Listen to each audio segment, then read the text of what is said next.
Hello बच्चों, कैसे हैं आप लोग।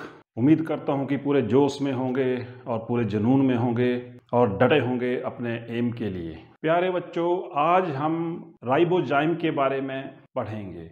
ठीक है। तो अगर मान लो आपको राइबोजाइम भूल ही गया है कि मुझे इसके बारे में पता ही नहीं लग रहा, डेफिनेशन तक आप नहीं लिख पा रहे हो एग्जाम में, तो मैंने आप सबको एक फार्मूला बताया था, पहले तोड़ो, फिर उसका मीनिंग्स अकेले अकेले निकालो और फिर उसको जोड़ के एक आप उसकी डेफिनेशन फ्रेम कर सकते हो। आइए अब हम देखते हैं कि राइबोजाइम का मीनिंग क्या हुआ। राइबोजाइम का जो वर्ड है उसमें ही इसका मीनिंग छिपा हुआ है प्यारे बच्चों। तो आइए देखते हैं। तो प्यारे बच्चों, आइए राइबोजाइम के बारे में देखते हैं कि ये किस तरह से बना हुआ है। ये देखिए यहाँ पे राइबोजाइम, ये दो वर्ड से मिलके बना हुआ है प्यारे बच्चों। The first word is ribo, other is जाइम।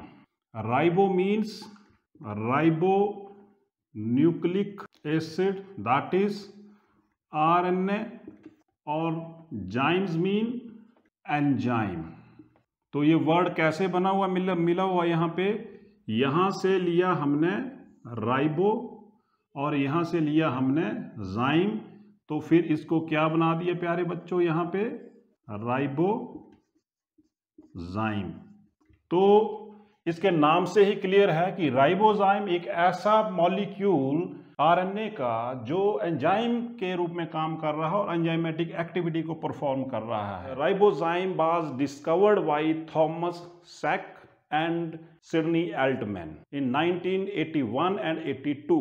तो आइए देखते हैं। It was discovered by Thomas Cech and Sidney Altman in 1981-82.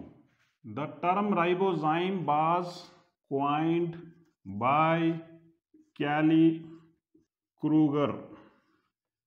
The RNA molecule which can catalyze enzymatic activity is called as a ribozyme.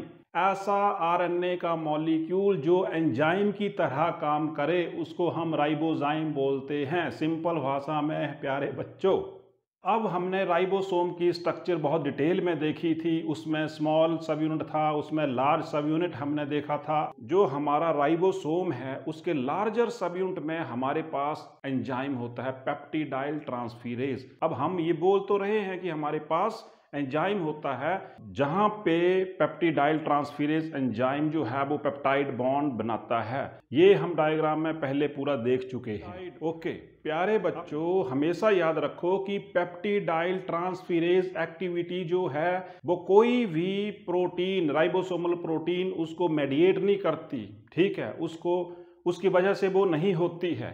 ठीक है, ये RNA ही है जो यहाँ पे एंजाइम के रूप में काम कर रहा है प्यारे बच्चों राइबोजाइम में। Ribozyme is the only enzyme which is not made up from the proteins, जो प्रोटीन से नहीं बना हुआ है, ये बना है राइबो न्यूक्लियोटाइड्स से। हमने तो आज तक यही पढ़ा, all enzymes are made up from the proteins, पर ये एक ऐसा एंजाइम आया जहां एंजाइम का काम RNA खुद कर रहा है। इन लार्ज सब unit of the ribosome that there is a catalytic domain which catalyze the enzymatic activity और पेप्टाइड बॉन्ड फॉर्म करता है, और वो कौन सा एंजाइम था, पेप्टिडाइल ट्रांसफेरेज। अब प्यारे बच्चों, पेप्टिडाइल ट्रांसफेरेज एंजाइम तो है, पर क्या ये प्रोटीन का है? नो। पेप्टिडाइल ट्रांसफेरेज का प्रोटीन से प्यारे बच्चों दूर दूर तक कोई संबंध नहीं है, इसका कोई भी दूर दूर तक इसका कोई रिलेशनशिप है ही नहीं। इसके रिश्तेदारी कहीं दूर दूर तक प्रोटीन के साथ है ही नहीं प्यारे बच्चों, ये सिर्फ प्योर RNA का है। फॉर एग्जांपल, अगर आप यूकैरियोटिक सेल में देखें तो वहां पे हमें पता है कि लार्जर सब यूनिट जो है वो 28S RNA से बना हुआ है, राइबोसोमल RNA से बना हुआ, और प्यारे बच्चों यही वहां पे एक्ट कर रहा है किसके रूप में, राइबोजाइम के रूप में। अब हम देख लेते हैं types of the ribozymes. Ribozymes जो मैं यहाँ पे आपको आज बताऊंगा वो 4 तरह के राइबोजाइम यहाँ पे मेनली डिस्कस करूंगा मैं आपके साथ। यहाँ पे जो फर्स्ट है वो है group 1 and group 2, intron splicing ribozymes. उसमें हमारे एग्जाम्पल आते हैं प्रोकैरियोट्स और हायर प्लांट्स जो हमारे हैं। सेकंड कैटेगरी में हमारा आता है आरएनएज पी। जो थर्ड कैटेगरी है उसमें हमारा आता है hammerhead ribozymes. Fourth category hairpin ribozymes. तो आइए देखते हैं टाइप्स ऑफ राइबोजाइम। मैं यहाँ पे आपको 4 टाइप्स करवाऊंगा। The first is group 1 and group 2। The second is RNAP. The third is hammerhead ribozyme and the fourth is hairpin ribozyme. These are the main 4 categories of the ribozyme. इसके बारे में ज़्यादा तो नहीं पूछा जाएगा, फिर भी मैंने आपको काफ़ी डिटेल में बता दिया। आगे चल के कभी इसको और ज़्यादा डिटेल में देखें। तो प्यारे बच्चों, सब्सक्राइब करें, लाइक करें, अपने फ्रेंड्स के साथ शेयर करें और चैनल के साथ बने रहें।